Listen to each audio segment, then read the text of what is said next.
കൂട്ടുകാർക്ക് നല്ലൊരു രാത്രി ആശംസിച്ചുകൊണ്ട് മാമ്പഴത്തിന്റെ പുതിയ വീഡിയോയിലേക്ക് സ്വാഗതം.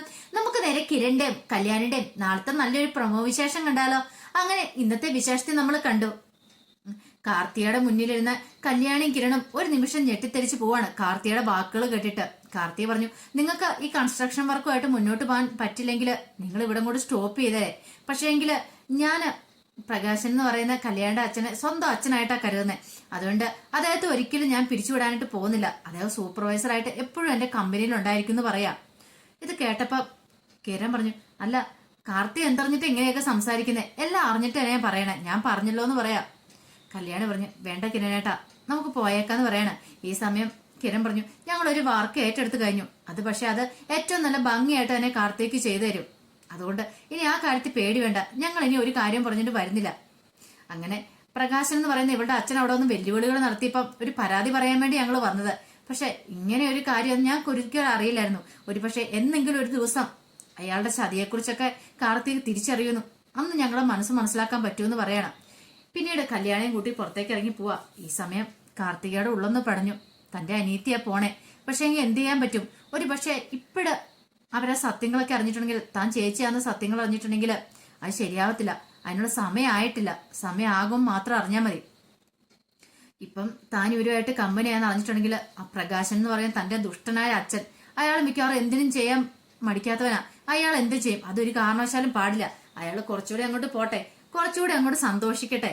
അങ്ങനെ സന്തോഷത്തിന്റെ ഏറ്റവും ഉന്നതിയിൽ എത്തും വേണം അയാൾക്കിട്ടുള്ള പണി കൊടുക്കാനായിട്ട്.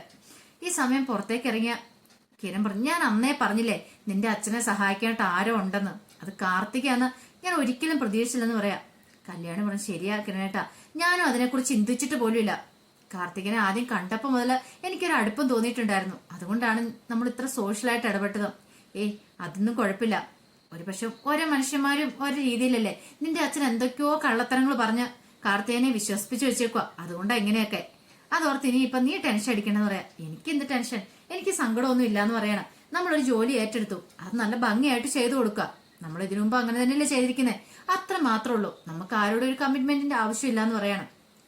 പിന്നീട് അവർ രണ്ടുപേരും കൂടെ അങ്ങോട്ട് പോവാണ്. ഈ സമയത്ത് പ്രകാശൻ അങ്ങോട്ട് കയറി വരുന്നേ.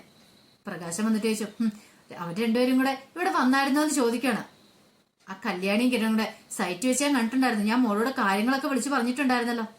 വന്നായിരുന്നു അച്ഛാ, ഇപ്പൊ വന്നിട്ട് അങ്ങോട്ട് പോയതേ ഉള്ളൂ. പറയാനുള്ളതൊക്കെ ഞാൻ പറഞ്ഞാ വിട്ടിരിക്കുന്നത്. എന്തൊക്കെയോ കുറച്ച് കുറ്റങ്ങളൊക്കെ പറഞ്ഞ് അങ്ങോട്ട് വന്നിരിക്കുന്നു പറയണം. ഞാൻ പറഞ്ഞില്ലേ മോളെ, അവറ്റയാൾ അത്ര ശരിയല്ല എന്നുള്ള കാര്യം. എപ്പൊ മോൾക്ക് മനസ്സിലായില്ലേന്ന് ചോദിക്കുക. അത് ശരിയാ അച്ഛാ, എപ്പോഴും എനിക്ക് കാര്യങ്ങളൊക്കെ മനസ്സിലായത്. അച്ഛൻ ഇനി അതോർത്ത് ടെൻഷൻ അടിക്കണ്ട കേട്ടോ. എന്ത് വേണമെന്ന് എനിക്കറിയാം. ഞാൻ പറഞ്ഞു അച്ഛനെ ഒരു കാരണവശാലും ഞാൻ ആ സൂപ്പർവൈസിംഗ് പോസ്റ്റിൽ നിന്ന് മാറ്റാൻ പോകുന്നില്ല. വേണേ നിങ്ങൾ നിങ്ങളുടെ കൺസ്ട്രക്ഷൻ വർക്ക് നിർത്തി വെച്ചോളാൻ പറഞ്ഞു. ഞാൻ വേറെ ആർക്കെങ്കിലും കൊടുത്തോളാന്ന് പറഞ്ഞു. കൊള്ളാം മോളെ, സൂപ്പർ ആയിട്ടുണ്ട്. ഞാനും കൂടെ വേണമായിരുന്നു ആ സമയത്ത് ഇവിടെ. അങ്ങനെയാണെങ്കിൽ എനിക്കൂടെ അവളുടെ മുഖത്ത് നോക്കി 4 വർത്താനം പറയാമെന്ന് പറയണം. കാർത്തിക ഈ സമയത്ത് പറഞ്ഞു, അവസരം വരുന്നുണ്ട്. പക്ഷെ അത് നിനക്ക് അവരോട് പറയാനുള്ളതല്ല, പക്ഷെ അവർക്ക് നിന്നോട് പറയാനുള്ളതാ. കണ്ടോ, എന്റെ അച്ഛനാന്ന് പറഞ്ഞ് നടക്കുന്ന പോലെ നാണമില്ലാത്തവന് നീ അറിയാൻ പോകുന്നല്ലടാ പ്രകാശ ഈ കാർത്തിക ആരാന്നുള്ള കാര്യം. പിന്നീട് മനോഹർ നേരെ സരയുവിന്റെ അടിയിലേക്ക് ചെല്ലുവാണ്. അങ്ങനെ ചെന്ന് ഓരോ കാര്യങ്ങളൊക്കെ പറഞ്ഞ് സംസാരിച്ചുകൊണ്ടിരിക്കുന്ന സമയത്ത് രാഹുൽ അങ്ങോട്ട് വരുന്നേ. രാഹുലിനെ കണ്ടത് സര ചോദിച്ചു, എന്താ അച്ഛാന്ന് ചോദിക്കണം. അല്ല ഞാൻ ഇവനോടൊരു കാര്യം സംസാരിക്കാൻ വേണ്ടി വന്നാന്ന് പറയും. അല്ല എന്ത് സംസാരിക്കുന്ന? അല്ല ഇന്നല്ലേ കല്യാണത്തിന് പോണല്ലോ എന്ന് പറയണം. കല്യാണം? ആരുടെ കല്യാണം? ഓ മറന്നുപോയോ? കഴിഞ്ഞ ദിവസം വന്ന ശിവദാസമേനെ കല്യാണം വിളിച്ച കാര്യം മറന്നുപോയോ? അതിനിപ്പോ ഇവിടുന്ന് ആരും പോകുന്നില്ല, അമ്മ പോകുന്നില്ല എന്ന് പറഞ്ഞു. പിന്നെ ഈ അവസ്ഥ ഞാൻ എങ്ങനെയാ പോണേ? എനിക്ക് പറ്റില്ല എന്ന് പറയാം. രാഹുൽ പറഞ്ഞു, അതെ ഞാൻ പോകാൻ തീരുമാനിച്ചെന്ന് പറയാം. അച്ഛൻ പോകാനോ? അത് നല്ല കഥയായി. അച്ഛനൊന്നും പോകണ്ട. വയ്യാത്ത അച്ഛൻ അവിടെ പോയിട്ട് എന്തേലും പ്രശ്നം ഉണ്ടായിട്ട് എന്നെ കൊണ്ട് പറ്റില്ലെന്ന് പറയണേ. ഇത് കേട്ടതും മനോഹർ പറഞ്ഞു, അല്ല അച്ഛന് പോണെന്നൊരു ആഗ്രഹം ഉണ്ടെങ്കിൽ നല്ലതല്ലേ മോളൂന്ന് പറയണ. എന്താണെന്നിട്ടാ മനുവേണ്ണി പറയണേ? ഒരു കാര്യം ചെയ്യാം, അച്ഛന്റെ കൂടെ ഞാനും കൂടെ അച്ഛനൊരു കൂട്ട് എങ്ങനെയുണ്ടെന്ന് ചോദിക്കാം. അല്ല മനുവേട്ടന് തിരക്കുണ്ടെന്ന് പറഞ്ഞിട്ടോ? അതൊന്നും കുഴപ്പമില്ല, അച്ഛന്റെ ആഗ്രഹമല്ലേ. അച്ഛന് വലിയ കൂട്ടുകാരനല്ലായിരുന്നോ? അപ്പൊ പോവാതിരുന്ന മോശമല്ലേ. അതുകൊണ്ട് അച്ഛന്റെ കൂടെ ഞാൻ പോവാന്ന് പറയാം. ശരി, അച്ഛനൊരു കാര്യം ചെയ്യാം, റെഡിയാവോ? ഞാൻ ഇപ്പൊ തന്നെ റെഡിയായിട്ട് അങ്ങോട്ട് വന്നേക്കാന്ന് പറയണേ. ഈ സമയം രാഹുൽ അങ്ങോട്ട് പോയി. പെട്ടെന്ന് മനോഹർ പറഞ്ഞു, അല്ല മോളു, അച്ഛന്റെ ആഗ്രഹങ്ങളൊക്കെ അല്ലേ നമ്മൾ നടത്തി കൊടുക്കണ്ടേ? ഒരു പക്ഷേങ്കിൽ അച്ഛനെ ഇങ്ങനെ ഇടയ്ക്ക് പുറത്തൊക്കെ കൊണ്ടുപോകണം.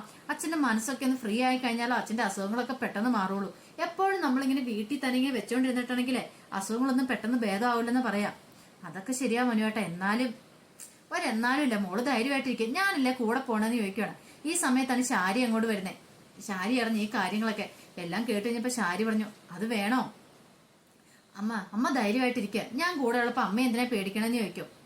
അച്ഛന്റെ വലിയ കൂട്ടുകാരനാന്നല്ലേ പറഞ്ഞേ, ഇനി പോയില്ലെങ്കിൽ മോശക്കേടല്ലേന്ന് ചോദിക്കും. ശരി, മോന്റെ ഇഷ്ടമാണ്, അങ്ങനെ നടക്കട്ടെ, പിന്നെ സൂക്ഷിച്ചോണം, അങ്ങനെ അറിയാലോ അങ്ങയുടെ സ്വഭാവം എപ്പോഴേത് സമയത്താ മാറുന്നു പറയാൻ പറ്റില്ല എന്ന് പറയണം. ശരിയെന്ന് പറയാണ്. പിന്നീട് മനോഹർ എന്ത് ചെയ്യണം, നല്ല അടിപൊളി വേഷം ധരിച്ച് അങ്ങോട്ട് ഇറങ്ങണം. രാഹുലിനെ കൂട്ടിക്കൊണ്ടാ പോണേ. ഈ സമയത്ത് ശാരി സരുവിനോട് പറഞ്ഞു, ഇനി എന്തൊക്കെ ആകും എന്തോ, അങ്ങേര് അവിടെ ചെന്നൊരു പ്രശ്നങ്ങളും ഉണ്ടാക്കാതിരുന്നാ മതിയായിരുന്നു പറയാം. മനുവേട്ടൻ കൂടെ ഉള്ളതുകൊണ്ട് ഒരു കുഴപ്പം ഉണ്ടാവില്ല അമ്മയെന്ന് പറയാണ്.